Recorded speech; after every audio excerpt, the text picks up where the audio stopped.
నమస్తే అన్న, ఏం పేరు అన్న మీ పేరు? నా పేరు కన్నూరు చంద్రకుమార్ అన్న. కన్నూరు చంద్రకుమార్. చంద్రకుమార్ గారు, నేను కొన్ని పొలిటికల్ క్వశ్చన్లు అడుగుతాను మిమ్మల్ని. ఇప్పుడు ఎందుకంటే ఇది సికింద్రాబాద్ కాన్స్టిట్యున్సీ కాబట్టి, పార్లమెంట్ కాన్స్టిట్యున్సీ కాబట్టి ఇప్పుడు ఎంపీ ఎలక్షన్స్ జరుగుతూ ఉన్నాయి. మరి ఎంపీ ఎలక్షన్స్లో ఇక్కడ ఎవరు గెలిచే అవకాశం ఉంది? ఎందుకంటే ఇక్కడ కిషన్ రెడ్డి గారు బీజేపీ నుంచి నిలబడుతున్నారు, అదేవిధంగా బీఆర్ఎస్ నుంచి పద్మారావు గారు, అదేవిధంగా కాంగ్రెస్ పార్టీ నుంచి దానం నాగేంద్ర గారు. సో మీ అభిప్రాయం ఏంటి? ఇక్కడ ఎవరు గెలిచే అవకాశం ఉంది? ఉన్న 17 స్థానాల్లో ఏ పార్టీ ఎన్ని గెలుచుకుంటారు? సర్వేల ప్రకారం చూసినా, లేకపోతే కేంద్రంలో ఉన్నటువంటి నరేంద్ర మోదీ గారి 10 ఏళ్ల పాలనను చూసినాక ప్రజలు ఏమనుకున్నారంటే, గట్టి దేశానికే కాదు ప్రపంచానికి ఒక లీడర్ అయినటువంటి నరేంద్ర మోదీ గారిని తిరిగి గెలిపించుకోవాలని చెప్పేసి అని అనుకుంటున్నారు. వాళ్ళ సర్వే ప్రకారంగానైతే తప్పకుండా బీజేపీకి అయితే 8 నుంచి 12 సీట్లు వచ్చే అవకాశం ఉన్నది. ఇంకా కొద్దిగా కష్టపడితే వాళ్ళకు 14 కూడా చేరుకునే అవకాశం ఉంది. ఇక్కడ స్థానిక ఎంపీ అయినటువంటి కిషన్ రెడ్డి గారికి మళ్ళీ ప్రజలు తిరిగి పట్టం కట్టడానికి తయారైపోయారు. లాస్ట్ టైం అతనికి సార్కి ఏంటంటే 50,000 పైన చిల్లర మెజార్టీ ఇచ్చారు. ఈసారి వచ్చేసి దానికి 3 ఇంతలుగా 4 రెట్లుగా 2 లక్షల పైగా భారీ మెజార్టీతో గెలిపించేసి నరేంద్ర మోదీ గారు ఏదైతే అబ్కి బార్ 400 పార్ అని ఏదైతే పిలుపునిచ్చారో, బార్ మోదీ సర్కార్ అని చెప్పేసి ఏదైతే నినాదం ఇచ్చారో దాన్ని నిరూపించుకోవడానికి కిషన్ రెడ్డి గారిని ఉన్న 400 సీట్లని అతిపెద్ద భారీ విజయానికి భారీ మెజార్టీతో ఇచ్చేసి నరేంద్ర మోదీ గారికి కానుక ఇవ్వడానికి సికింద్రాబాద్ పార్లమెంట్ ప్రజలందరూ రెడీగా ఉన్నారండి. కానీ ఇప్పుడు మరి పోటీ ఎట్లా ఉండబోతుంది? ఎందుకంటే ఒకవైపు ఇక్కడ తెలంగాణలో ఆల్రెడీ కాంగ్రెస్ పార్టీ అధికారంలో ఉందని, అలాగే కాంగ్రెస్ పార్టీకి మళ్ళీ పట్టం కడితే ఇక్కడ ఇంకా లాభం జరుగుద్ది, ఎక్కువ అభివృద్ధి జరుగుద్దని కొంతమంది అనుకుంటా ఉన్నారు. సో దీని గురించి ఏం మాట్లాడతారు సార్?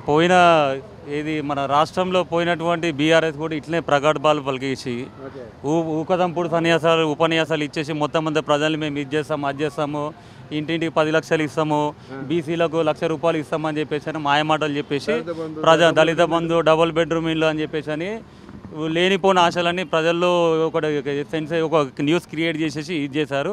ఇప్పుడు ప్రజలందరూ, తెలంగాణ ప్రజలేం మామూలు వాళ్ళు కాదండి, చైతన్యవంతమైన ప్రజలు.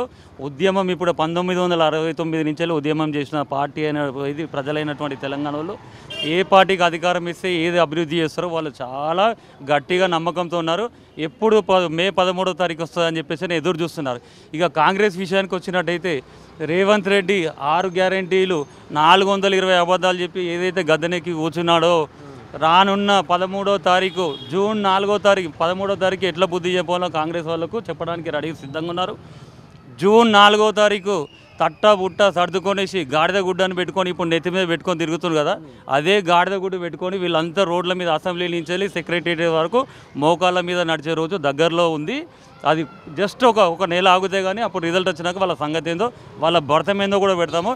ఈ మధ్యలో అమిత్ షా గారి మీద ఒక కేంద్ర సెంట్రల్ హోమ్ మినిస్టర్ అయినటువంటి అమిత్ షా గారి మీద కూడా ఉన్న రిజర్వేషన్లు లేని రిజర్వేషన్ని ఉన్నట్టు తీసి ఫేక్ వీడియోస్ పెట్టి రిజర్వేషన్ తీపిస్తున్నాము, మేము ఇది చేస్తాము, ఎస్సీలకు రాజ్యాంగం మారుస్తామని చెప్పేసి లేనిపోని వీడియోలు చేసి ప్రజల్లో ఏంటంటే ఒక భయాందోళన సృష్టించడానికి ఈ కాంగ్రెస్ నాయకులు చూస్తున్నారు. అది ఎట్టి పరిస్థితిలో తెలంగాణలో నడవదు. మోదీ గారు ఉన్నంత వరకు కూడా వీళ్ళ ఆటలు సాగవండి. ఇప్పుడు మోదీ గారు కేవలం రామ మందిరం, ఆర్టికల్ 370, త్రిపుల్ తలాక్ అని ఇలాంటివే పెట్టి చూపిస్తున్నారు తప్ప అభివృద్ధి చూపించలేదు. అభివృద్ధి ఎందులో లేదండి. దాదాపు జన్ధన్ యోజన తోటి ఎప్పుడు బ్యాంకులో కూడా వెళ్ళని వారు, ఎప్పుడు కూడా ఒక ఏటీఎం కార్డు చూడని వాళ్ళు, ఎటువంటి డిజిటలైజేషన్, అసలు ఈ డిజిటలైజేషన్ అంటే కూడా తెలియని వాళ్ళు కూడా వాళ్ళందరికీ ఈరోజు ₹1, ఒక ₹5, ₹10 మనం చేయాలన్నా కూడా మన మొబైల్తో యూజ్ చేసేసి ఇంత అభివృద్ధి చేసిన నరేంద్ర మోదీ గారు అక్కడి నుంచి మొదలు పెట్టుకుంటే ఒక ఇల్లు కట్టుకోవాలనుకున్నా కూడా స్కీమ్ కింద ₹1,35,000, ₹1,60,000 దాకా ఇస్తున్నాడు. పోతే ఇప్పుడు బీసీలకు లోన్లు ఇస్తున్నాడు, ముద్రా లోన్స్ మీద వాటికి ఇస్తున్నారు, జన్ధన్ యోజన ఖాతాల మీద దానికి ఇచ్చారు. మొత్తం అంత A to Z ఏది తీసుకోండి ప్రతి ఒక్కటి అభివృద్ధి, A నుంచి Z వరకు ఇంగ్లీష్ ఆల్ఫాబెట్ లెటర్స్లో ఏది A to Z అయితే ఏమైనా అన్ని అభివృద్ధి పనులని మోదీ గారు చేసుకుంటూనే పోతున్నారు. నెక్స్ట్ ఇంకా రానున్న రోజులలో కూడా కొన్ని పనులు పాపం మోదీ గారు చేయాల్సినవి చాలా ఉన్నాయండి. ఈసారి 400 సీట్ల పైబడి కనుక ఇచ్చినట్టయితే యూనిఫామ్ సివిల్ కోడ్ అయితేనేది, NRC అయితేనేది, ఇవన్నీ మొత్తం అంతా ఈ దేశంలోకి మన భారతదేశంలోకి చొచ్చుకొని వచ్చినటువంటి బంగ్లాదేశ్ రోహింగ్యాలు అయితేనేమి, ఆఫ్ఘనిస్తాన్లు అయితేనేమి, వీళ్ళందరూ భర్తం పట్టేసి వాళ్ళ సంగతి ఏందో చూడడానికి మోదీ గారు సిద్ధంగా ఉన్నారు, ప్రజలు కూడా సిద్ధంగా ఉన్నారు. మే 13వ తారీఖు వార్ వన్ సైడ్ అవుతుంది. వీళ్ళందరి దేశాన్ని ఈ దేశంలో వండుకుంటూ ఈ దేశంలో తినుకుంటూ ఉన్నటువంటి నాయకులు ఎవరైతే దేశ వ్యతిరేకులు ఉన్నారో వాళ్ళను దేశ పొలిమేర దాటించే రోజు దగ్గరలో ఉందని చెప్పేసి తెలియజేస్తున్నానండి. మొత్తానికైతే కిషన్ రెడ్డి గారి గెలుపు సాధ్యమే అంటారు. 200% అండి, 200%. 200 ఎవరెవరికి మధ్య పోటీ ఉంటుంది? పోటీ వచ్చేసి కిషన్ రెడ్డి గారి పోటీనండి. కిషన్ రెడ్డి గారు ఎందుకంటే ఒకటండి, ఇప్పుడు కరోనా సమయంలో ఇక్కడ ఉన్నటువంటి రాష్ట్ర ముఖ్యమంత్రి కానీ లేకపోతే రాష్ట్ర మంత్రులు కానీ ఎవరైనా సాహసం చేసి ఒక ఆక్సిజన్ సిలిండర్ని తెప్పేయడమో లేకపోతే ఒక హాస్పిటల్కి వెళ్ళేసి ఒక పేషెంట్ని పరామర్శించడమో ఎవరన్నా చేశారా?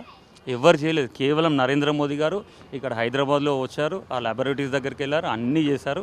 కిషన్ రెడ్డి గారు కూడా శక్తి వంచన లేకుండా ఆయన ప్రాణాన్ని ప్రాణంగా పెట్టేసి ఈ రాష్ట్ర ప్రజల కోసం ఈ దేశ ప్రజల కోసం ఆయన చేసిన సేవలు ఎనలేనివంటి. ఈరోజు నేను కానీ మీలాంటి వాళ్ళు అందరం బ్రతుకున్నామంటే కరోనా టైంలో కేవలం వ్యాక్సిన్ తీసుకోవడం వల్ల.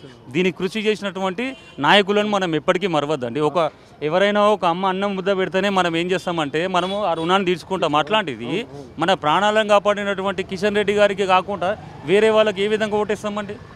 ఏదైతే మనకు ఈ వ్యాక్సిన్ మనకు అందించినటువంటి నరేంద్ర మోదీ గారికి అయితేనేమి కిషన్ రెడ్డి గారికి అయితే వాళ్ళకే ఓటిస్తాం. ఇంకోటండి, అభివృద్ధి పరంగా అడిగితే కిషన్ రెడ్డి గారు చేయని పని అంటూ లేదండి. ఇప్పుడు రైల్వే స్టేషన్లో చూడండి, సికింద్రాబాద్ రైల్వే స్టేషన్ ఏంటి, నాంపల్లి రైల్వే స్టేషన్ అయితేనేమి, బేగంపేట రైల్వే స్టేషన్ అయితేనేమి, పోతే మన ఉస్మానియా యూనివర్సిటీ లైటింగ్ అయితేనేమి, ట్యాంక్ బండ్ పైన అయితేనేమి, నేషనల్ హైవేస్కి దగ్గర 2.5 లక్షల కోట్ల పైన కేంద్ర ప్రభుత్వము రాష్ట్రాల కింద వచ్చే వాటా అదనంగా 1.5 లక్ష కోట్లు ఇచ్చేసి ఈరోజు చాలా అభివృద్ధి చేసిందండి. ఇప్పుడు ఆదిలాబాద్ పోవాలంటే ఎవరన్నా ఇక్కడి నుంచి హైదరాబాద్ నుంచి ఆదిలాబాద్ పోవాలంటే ఒకప్పుడు 12 గంటల సమయం పట్టేది. ఇప్పుడు వచ్చేసి కేవలం 4 గంటలలో ఒక్క రోజులో ఆదిలాబాద్ పోయి రావచ్చండి. మనం పని చేసుకునేది ఇది ఎవరండి చేసింది? నితిన్ గడ్కరీ గారు. ఏదైతే మన ఫండ్స్ రిలీజ్ చేసినటువంటి నరేంద్ర మోదీ గారి వల్ల, మళ్ళీ ఈ రాష్ట్రంలో ఉన్నటువంటి బీజేపీ నాయకుల వల్లనే సాధ్యమైంది. కాబట్టి ప్రజలు కూడా అందరూ వేచి చూస్తున్నారు. బీజేపీకి ఎప్పుడెప్పుడు ఈ ఎంపీ ఎలక్షన్లో పట్టం కట్టేసి మోదీ గారికి రుణం తీర్చుకుందామని చెప్పేసి సిద్ధంగా ఉన్నారు. రానున్న రోజుల్లో కంపల్సరీ మళ్ళీ బీజేపీ ప్రభుత్వం వేస్తే మోదీ గారిని ముచ్చటగా 3వ సారి ప్రధానమంత్రి చేయడమే ఈడ ఉన్నటువంటి స్థానిక ప్రజలైనా మాలాంటి వాళ్ళు అందరి కోరిక అదే. కాబట్టి తప్పకుండా మేము మోదీ గారికి ఓటేసి భారీ మెజార్టీతో కిషన్ రెడ్డి గారికి గెలిపిస్తామని చెప్పేసి మేము ప్రతిజ్ఞ ఉంటున్నాం. Thank you so much.